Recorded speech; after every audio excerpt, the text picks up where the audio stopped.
बागेश्वर धाम दरबार के पंडित धीरेन्द्र शास्त्री के गुरु ने बताया सच। टीवी के माइंड रीडर सुहानी और बागेश्वर वाले बाबा में क्या है फर्क, जिसे सुनना चाहिए पूरे हिंदुस्तान को। कौन है बागेश्वर धाम वाले बाबा के गुरु, जिनका ज्ञान हाथ जोड़ने पर मजबूर कर देगा। ये वो गुरु हैं जिनके आगे राष्ट्रपति और प्रधानमंत्री भी हाथ जोड़ लेते हैं।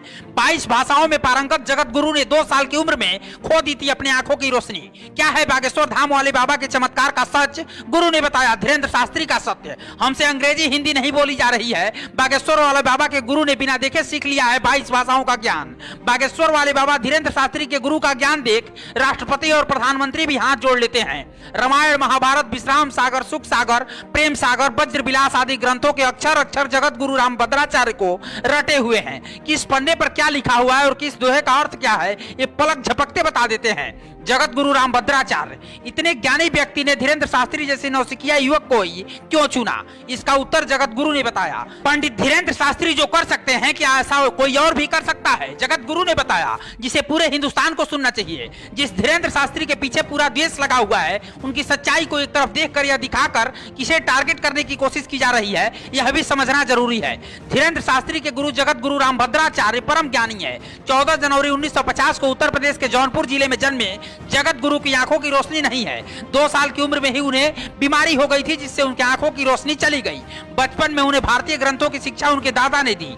महज 3 साल की उम्र में रामभद्राचार्य ने श्री राम पर अपनी रचना कर ली। जिस दादा को सुनाया तो वो भी दंग रह गए।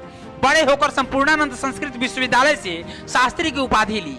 इधर बिना किसी ब्रेल लिपि के इस्तेमाल के उन्होंने 22 भाषाओं का ज्ञान पा लिया। अब तक उन्होंने 80 से अधिक पुस्तकों की रचना की है। इसमें 2 संस्कृत और 2 हिंदी के महाकाव्य भी शामिल हैं। रामभद्राचार्य न लिख सकते हैं न पढ़ सकते हैं। उन्होंने सुनकर शिक्षा हासिल की है, बोलकर अपनी रचनाएं लिखवाते हैं। उनकी इस ज्ञान के कारण भारत सरकार ने उन्हें वर्ष 2015 में पद्म विभूषण से सम्मानित किया था। जिस सनातनी गुरु पर सवाल उठ रहे हैं, हर टीवी चैनल में बुरा कर दिखाया जा रहा है कि माइंड रीडर का कर्तव्य एक के बाद एक धुरंधर माइंड रीडर नाम काम पता बताकर लूट रहे हैं महफिल, उन सभी के लिए धीरेन्द्र शास्त्री के गुरु जगत गुरु रामभद्राचार्य ने क्या कहा, तब तपस्या, एकाग्रता और निष्ठा से कुछ भी किया जा सकता है।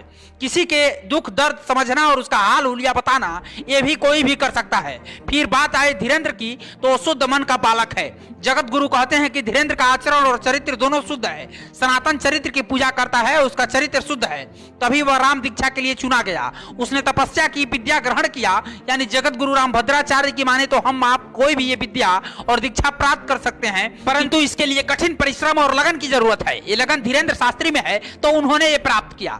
जब बात चमत्कार की आती है, तो धीरेन्द्र शास्त्री कहते हैं कि मैं चमत्कार नहीं करता, जो भी होता है बालाजी के आशीर्वाद से होता है। आस्था किसी व्यक्ति या भगवान किसी पर भी नहीं हो सकते। फिर हम अगर कुछ हासिल करते हैं तो कहते हैं कि उनके ही आशीर्वाद से हुआ है। अगर माइंड रीड कर हाल हुलिया बता सकता है, तो धीरेन्द्र शास्त्री ने बालाजी का आशीर्वाद बताते हुए यही किया, तो अलग कैसे हो गया? आज देश में अंधविश्वास की चर्चा है। विज्ञान और तप तपस्या से कुछ भी हासिल हो सकता है। ऐसे में ये भी किसी बाबा, पादरी या मौलवी के छलावे में न आए। विश्वास इतना ही करे जिससे आपका विनाश न हो। ब्यूरो रिपोर्ट, पूर्वांचल समाचार।